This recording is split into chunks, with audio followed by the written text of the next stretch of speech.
Balik lagi di Nan Ferry Irawan, tentunya masih bareng aku Ferry. Dan kali ini aku mau bagikan suatu cerita dari salah seorang pendaki yang ceritanya ini unik nih. Karena cerita ini akan nyimpen sebuah pesan gitu.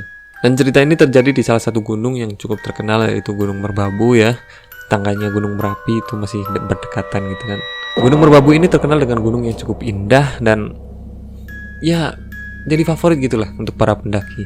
Karena selain jalurnya yang banyak varian, di sini ada berbagai macam jalur-jalur resmi dan setiap jalur itu mempunyai keunikan tersendiri. Jadi memberikan Gunung Merbabu ini sensasi yang berbeda gitu dalam setiap pendakiannya. Aku akan bawain beberapa cerita tentang Gunung Merbabu ini dari beberapa pendaki ya. Tapi aku nggak bakal ceritain detail sih, cuman garis besarnya aja yang inti poinnya itu dapat gitu. Cerita ini cukup unik, dimana dikatakan bahwa sesosok yang menampakkan diri itu mau bermaksud menyampaikan sesuatu ke sang pendaki itu. Uniknya di sini. Ya udah, tanpa banyak basa-basi lagi, kita bakal masuk langsung ke ceritanya.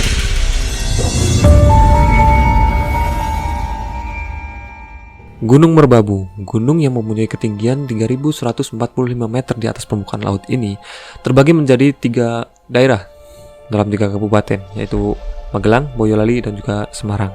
Ada beberapa jalur resmi yang menjadi favorit bagi para pendaki. Salah satunya adalah jalur Kopeng Tekelan. Nah, di jalur Kopeng Tekelan ini akan aku ceritain beberapa cerita. Kedua adalah jalur Lukas, ketiga adalah jalur Kopeng Cuntel, keempat ada jalur Sero, dan kelima ada jalur Suwanti. Nah, cerita kali ini terjadi di jalur Kopeng Tekelan, di mana kisah ini terjadi pada tahun 2012, yaitu dialami oleh seorang pendaki bernama Budi. Si Budi ini sebenarnya mendaki nggak sendirian sih. Dia bersama beberapa teman dan rombongan gitu lah. Sebenarnya nggak ada keanehan apapun dari awal mendaki sampai nanti kejadian ya. Dari awal mendaki itu Budi sebenarnya nggak banyak mengalami keanehan gitu. Hampir bisa dikatakan ya santai aja gitu, nggak ada hal-hal aneh gitu. Soalnya Budi juga nggak pertama kali ini naik ke Gunung Merbabu. Udah beberapa kali Budi melakukan trekking atau menggapai puncak Merbabu. Tapi kali ini perjalanan Budi ini berbeda. Ketika mereka memulai perjalanan, dan seperti perjalanan-perjalanan yang lain, suasana di Merbabu emang indah kan. Itu enak banget buat trekking gitu. Apalagi di jalur Kopeng Tekelan ini. Ketika dari pos 1 ke pos 2, itu kita akan menemukan biasanya itu dari semua jalur-jalur, bahkan di hampir semua gunung, biasanya dari base camp sampai pos 1 itu kita akan bertemu dengan ladang-ladang pertanian gitu. Terus sampai pos 1 biasanya habis, dilanjutkan masuk ke dalam hutan. Itu biasanya pos 1 sampai pos 2. Bahkan ada yang sampai pos 4 itu masih hutan. Nah, ketika di dalam hutan ini, si Budi ini dia berfoto-foto gitulah. Karena dia nganggap ini jalurnya udah hafal banget gitu.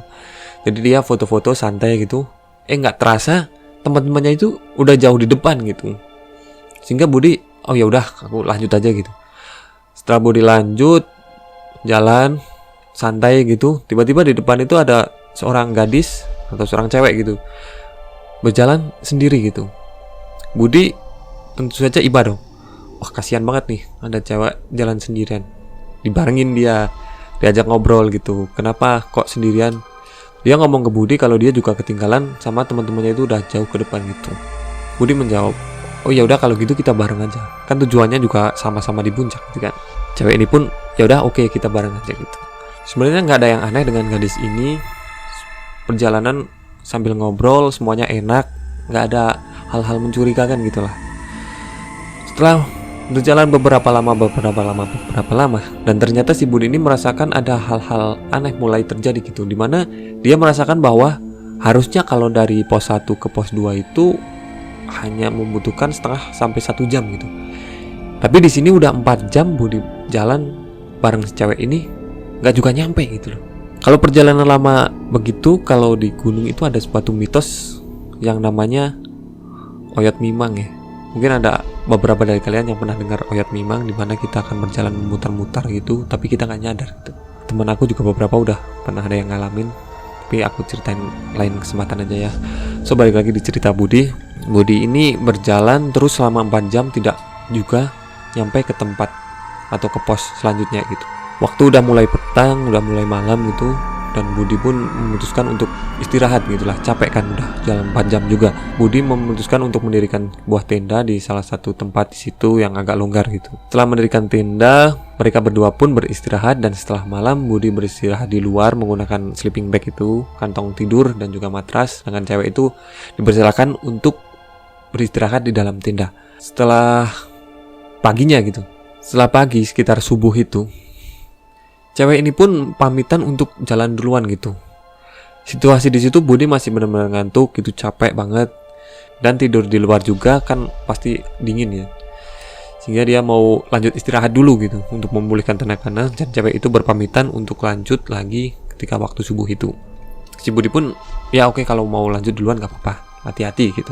Jam 6 pagi atau sekitar jam 7 itu Budi mulai terbangun dan berencana untuk merapikan semuanya gitulah, karena udah bangun dan mau melanjutkan. Tapi yang menjadi aneh adalah ketika dia sadar bahwa dia itu mendirikan tendanya ini itu tepat di pinggir jurang yang katanya itu cukup dalam gitu. Wah, aneh kan? Malam itu dia nggak sadar kalau dia mendirikan tenda ini di tepi jurang gitu. Wow, untung nggak terjadi hal-hal yang aneh gitu ya. Lanjut, Budi pun nggak pikir-pikir panjang lagi. Ya udahlah, mungkin karena aku terlalu kecapean atau gimana sehingga nggak kurang waspada gitu. Dirapikan semua barang-barangnya dan Budi berencana melanjutkan perjalanannya lagi. Setelah semua beres, Budi melanjutkan perjalanan, dan belum beberapa lama, sekitar 10 menitan atau 5 atau 10 menit itu, katanya itu nggak lama gitu, dia menemuin sebuah carrier.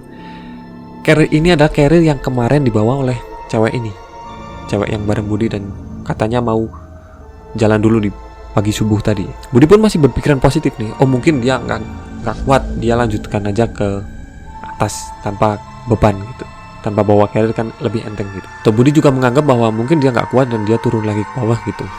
Sebenarnya Budi udah mulai bingung sih, cuman dia berusaha untuk positive thinking aja. Ya udah, dibawalah itu carrier, kali aja dia ketemu si cewek di atas gitu, bisa biar dia bisa ngasih carrier ini. Setelah dibawa sampai ke atas, dia ketemu dengan rombongannya tadi yang jalan duluan ini. Rombongannya pun nanya ke Budi pasti, lu kemana aja kok lama banget nih? Baru sampai, kita udah mulai khawatir nih gitu. Baru aja mau buat cariin, teman-teman udah mau cariin gitu. Budi pun ngomong cerita semuanya, yang kejadian semuanya ini.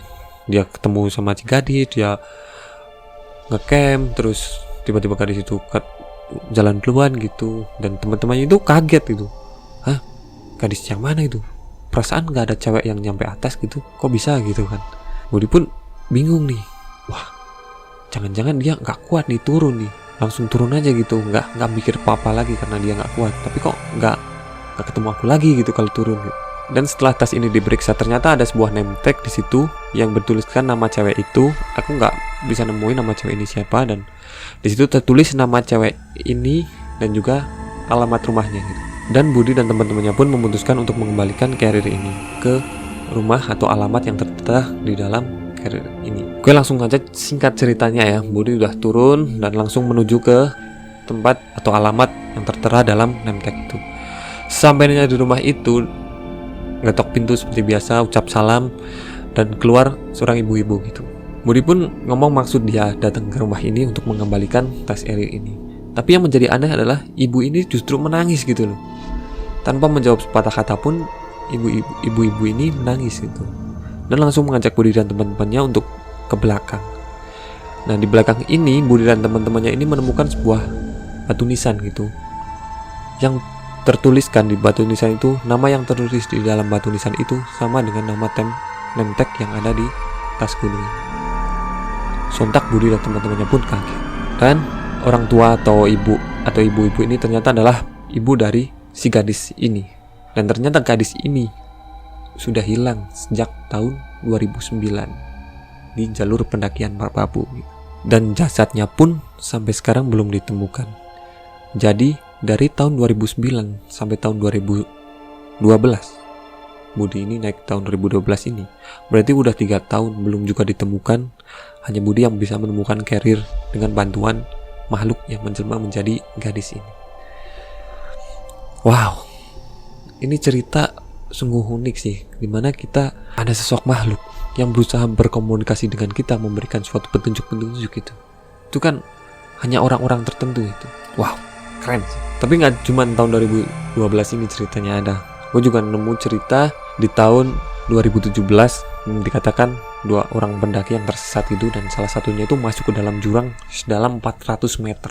Dilansir dari regionalkompas.com, itu ada sebuah kejadian di mana ada 2 orang pendaki yang tersesat dan salah satunya itu masuk ke dalam jurang sedalam 400 meter gitu. Dan untungnya kedua pendaki ini bisa selamat setelah 2 hari 2 malam itu mereka berusaha bertahan hidup dengan makanan seadanya. Dikatakan mereka sampai menutupi tubuhnya dengan rumput, dengan lumut-lumut gitu supaya menghangatkan diri.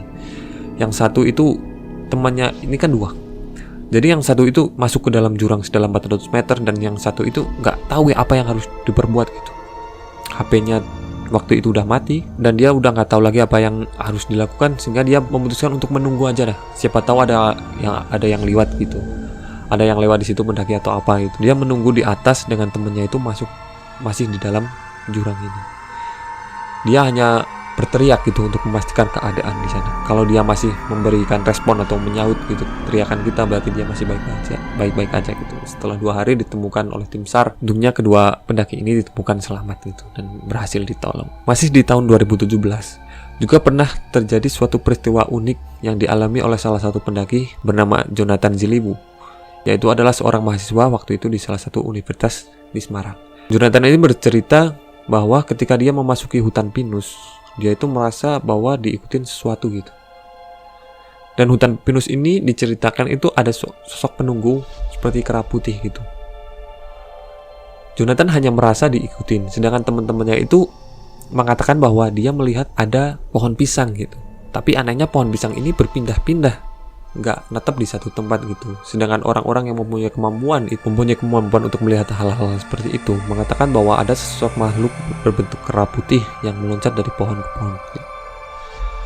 Dan Jonathan ini bercerita juga ketika dia ada di puncak ini, pacar Jonathan atau kasihnya ini itu mengambil jahe gitu di kawasan hutan ini untuk menghangatkan diri. Apa-apa yang ada di hutan yang bisa kita makan untuk kita survive gitu kan pasti kita gunakan gitu. Dan pacar si Johan ini juga mengambil sebuah jahe untuk membuat minuman dan menghangatkan dirinya. Kalau menurut aku oke sih, gak masalah ya. Cuman yang jadi masalahnya adalah bad luck aja, mungkin belum beruntung atau mungkin justru beruntung sehingga mendapat gangguan atau apa ya bahasanya ya, susah ya. Jadi dia mengambil sebuah jahe dan ketika mau turun itu Johan itu melihat kalau kaki pacarnya ini digelantungin atau dipegangin gitu oleh sosok makhluk yang berbentuk seperti kuntilanak gitu. Jadi kuntilanak ini terseret-seret karena memegang kaki pacarnya ini. Katanya juga kakinya itu terasa berat banget sehingga membuat lututnya ini sakit gitu dikerakin gitu. Untungnya semuanya selamat sih, walaupun pacar Johan ini mengalami cedera ya, jadi dia harus dipapah untuk sampai ke bawah gini. Tapi semuanya selamat itu sampai tujuan. Dan ternyata di Gunung Seindah Merbabu pun ada cerita-cerita yang unik ya. Aku juga baru tahu nih. Mungkin bagi kalian-kalian yang mempunyai cerita unik di gunung-gunung yang lain, boleh aja diceritainnya. Aku juga pernah beberapa kali mengalami hal-hal yang udah cukup merinding gitu ya. Salah satunya di Gunung Pangbojo, di Gunung Bisma, di kawasan Dieng ini. Aku juga pernah mengalami cicau. Aku bakal ceritain di lain video, di lain kesempatan. Tapi untuk cerita Merbabu kali ini mungkin cukup ini ya. Maaf kalau aku ada salah-salah kata atau salah-salah cerita, boleh langsung komen di bawah untuk dibenarkan. Dan kita akan jumpa lagi di video-video selanjutnya. Salam dari aku dan terima kasih.